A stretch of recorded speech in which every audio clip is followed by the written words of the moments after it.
اللہ وبرکاتہ اللہم صلی علی محمد وعلی محمد رب اشرح لی صدری ویسر لی امری واحلل عقدۃ من لسانی یفقہوا قولی آمین۔ خواتین حضرات، آپ دیکھ رہے ہیں کتب آن لائن اور میں ہوں بلال کتب۔ وہ واقعہ تو آپ کو بڑا یاد ہوگا اور پچھلے دنوں آپ نے سیاستدانوں کے منہ سے بھی بڑا سنا ہوگا کہ جناب وہ اگر جو چوری جو ہے، یہ جرم جو ہے وہ میری بیٹی سیدہ فاطمہ سلام اللہ علیہ بھی کرتی تو میں ان کے بھی ہاتھ کاٹ دیتا۔ انصاف کیونکہ جس معاشرے میں نہ ہو وہاں پہ کبھی بھی معاشرہ جو ہے وہ پنپ نہیں سکتا۔ لیکن اس بات کے اوپر علماء کرام پتہ نہیں کیوں رک جاتے ہیں اور اختلافی نوٹ پیدا ہو جاتا ہے۔ وہ پوچھیں گے آج اپنے مہمانوں سے کہ جناب جب یہ معاملہ عمر خطاب کے زمانے میں آیا تو عمر خطاب نے پھر اس حکم الہی کو سسپینڈ کیوں کیا؟ وہ سسپینڈ جس بھی وجہ سے کیا میں اس کے شرعی پہلوؤں میں ہرگز نہیں جاؤں گا، لیکن یہ عرض کروں گا ضرور کہ وہ سسپینڈ ہوتا ہے وہاں پہ ہمسایہ ممالک میں جہاں 30 روپے کا کلو آٹا ہو اور ہمسائے ملک میں دوسری طرف جب 165 روپے کا وہی آٹا ہو تو پھر وہاں پہ سسپینڈ کرنے والے لوگ موجود نہیں ہوتے۔ لیکن بہرحال ان تمام چیزوں کے باوجود ہم کیونکہ ریاست مدینہ چاہتے ہیں اور اس کے ساتھ ساتھ ہم ایسا معاشرہ بھی چاہتے ہیں جہاں پہ کہ لوگ بھوک سے تنگ آ کے، عزت نفس سے تنگ آ کے یا کسی بھی وجہ سے اس لیے خودکشی کر لیں کہ وہ معاشرے کو فیس نہیں کر سکتے۔ اب اس پہ تجزیہ کر لیں جناب نفسیاتی جو بھی ہیں، تو آج تک ویسے نتیجہ نکل کوئی نہیں سکا۔ لیکن یہ والد جس نے اپنی 2 بیٹوں کو، اپنی بیوی کو الگ چھوڑا سسرال میں، بڑا سوچا سمجھا منصوبہ لگتا ہے، پھر اپنی بیٹیوں کو لے کر آیا۔ اب اس پہ ہو سکتا ہے آپ لوگوں کے تجزیات اور ہمارے مہمانوں کے تجزیات بالکل مختلف ہوں۔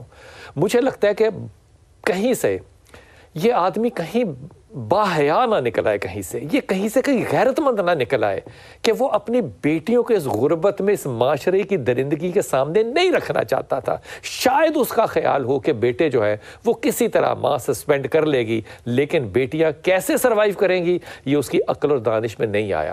لیکن یہ باپ ہوش میں آنے کے بعد جو بیان دے رہا ہے نا، ذرا یہ سنیے گا، اور اگر اب بھی آپ کے دل کو ہاتھ نہ پڑے تو پھر اپنے لیے 2 رکعت نماز پڑھ کے دعا کیجئے گا کہ اللہ آپ کے دلوں کو نرم کرے۔ ایک دن کی ورکنگ نہیں ہے، تقریباً میں نے 2 مہینے ورکنگ اس کے اوپر کی، لیکن کوئی چیز سمجھ میں نہیں آیا، زیرو کا زیرو ہی۔ اس کے بعد بیٹھا ہے، نہ کسی کے ساتھ زبردستی کی ہے۔ میں نے اپنی بیٹیوں سے پوچھا ہے بذات خود، بیٹا اب کیا کرنا ہے اس معاملات میں؟ اس نے کہا جیسا آپ چاہیں گے، ٹھیک ہے نا، کوئی زور زبردستی نہیں ہے۔ حالات ایسے تھے نا، میں نے ان سے پوچھا کہ میں جو میری سمجھ سے نہیں باہر ہے، اب کیا کریں گے؟ میں نے کہا جیسا کریں گے۔ میں نے کہا میں تو نہیں رہنا چاہتا۔ انہوں نے کہا جی ہم بھی جائیں گے۔ میں نے کہا جی ٹھیک ہے، کیسے ہے؟ سب سے پہلے میں نے خود کھائی ہیں، اس کے بعد انہوں نے خود آئی 2 پکڑی ہیں۔ اللہ پہ یقین نہیں تھا کہ وہ بیٹیاں؟ اللہ پہ یقین تھا، لوگوں پہ یقین نہیں تھا، کسی پہ یقین نہیں تھا۔ اس ذات پہ یقین تھا، کسی پہ یقین نہیں تھا کہ جو میرے سامنے نہیں پوچھتے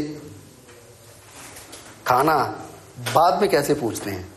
زندہ کو لوگ کھانا نہیں دیتے، جو جب مردہ مر جاتا ہے اس کے ختم دلاتے ہیں، دیگے دیتے ہیں۔ اس کا قرض نہیں اتارنا، اس کی جگہ پہ ہزاروں روپے کی چیریٹی کر دینی ہے۔ یہ ہمارا معاشرہ ہے۔ جب انسان غربت میں ہوتا ہے، لوگوں کے دروازے کھٹکھٹاتا ہے، اس وقت لوگ اس کا مذاق اڑاتے ہیں۔ یہ جو بیان دے رہا ہے آئی ووڈ ریئلی لائک کہ اس کے اوپر کوئی شخص جو ہے وہ کھڑا ہو کے یہ کہے کہ جناب اس کا یہ نفسیاتی مسئلہ تھا، یہ نفسیاتی مسئلہ تھا۔ کیا جڑے ہوئے جملے اور کیا لاجیکل کنیکٹیوٹی کے ساتھ وہ بات کر رہا ہے۔ لیکن میرے خیال میں اگر میرے پاس زندگی میں کبھی طاقت ہوئی، جو کہ نہیں ہونی، تو میں ایمانداری سے کہہ رہا ہوں کہ اس شخص کا سلاٹ اور اس کی بیٹیوں کا سلاٹ، ہر وہ شخص جو کہ اسمبلی میں جا کے حلف لینا چاہتا ہے، قرآن پہ ہاتھ رکھ کے، وہ پہلے اس کو سنے کہ ان کی غیر ذمہ داری کی وجہ سے اس معاشرے کے اندر جو تشکیل پا رہی ہے لوگوں میں، وہ سوچے سلجھے لوگوں کے ساتھ سوچ سمجھ کے اپنی اولاد کو سامنے بٹھائیے گا اور فیصلہ کیجئے گا کہ آج انہوں نے بھی مرنا ہے اور آپ نے بھی مرنا ہے۔ ذرا یہ ٹیسٹ کر کے دیکھیے گا، پھر آپ کو پتہ چلے کہ اس باپ کے جذبات اس وقت کیا ہوں گے جو ہتھکڑیوں میں یہ جواب دے رہا ہے، کیونکہ آپ نے اس کے اوپر قتل بھی ڈال دیا، اور اب اس کی بیوی جو ہے وہ اس غربت میں اپنے بیٹوں کے ساتھ اس کو کیسے بھگتے گی وہ بھی بات کریں گے۔ سلمان ظفر ہمارے ساتھ ہیں جو ASP ہیں رائیونڈ لاہور کے۔ السلام علیکم۔ وعلیکم خیریت سے ہیں آپ؟ الحمدللہ۔ ہمارے ساتھ انتہائی محترم جہاں آرا رانا صاحبہ، السلام علیکم۔ آپ پہلی دفعہ تشریف لائیں یا آپ کو بہت وارم ویلکم.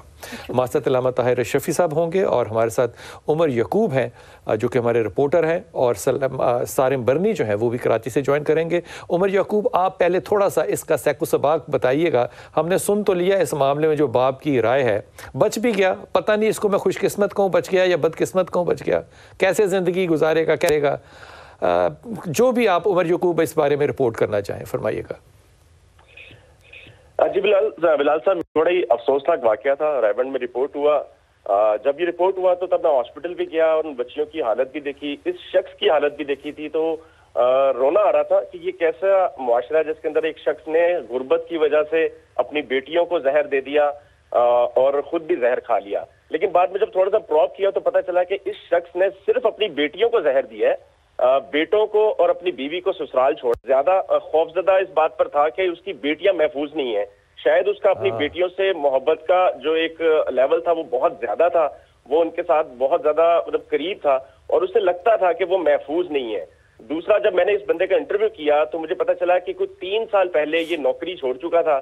اس نے اپنا کاروبار کرنے کی کوشش کی لیکن لاک ڈاؤن لگ گیا اور لاک ڈاؤن کی وجہ سے جو جمع پونجی تھی وہ ساری کی ساری وہ گھر پہ ہی سپینڈ کر گیا. اب اس کے گھر کے حالات بھی تھوڑے سے آپ کو بتا دوں کہ اس کا گھر کرائے کا گھر ہے اور اس گھر کے اندر 1 عدد فریج پڑی ہوئی ہے, 1 اوون پڑا ہوا تھا, 1 LCD پڑی ہوئی تھی. مطلب حالات برے ضرور ہیں لیکن اس حد تک نہیں ہے کہ گھر میں کوئی چیز موجود نہ ہو اور یہ بالکل مانگنے پہ آگے ہو. لیکن جب میں رات کو جب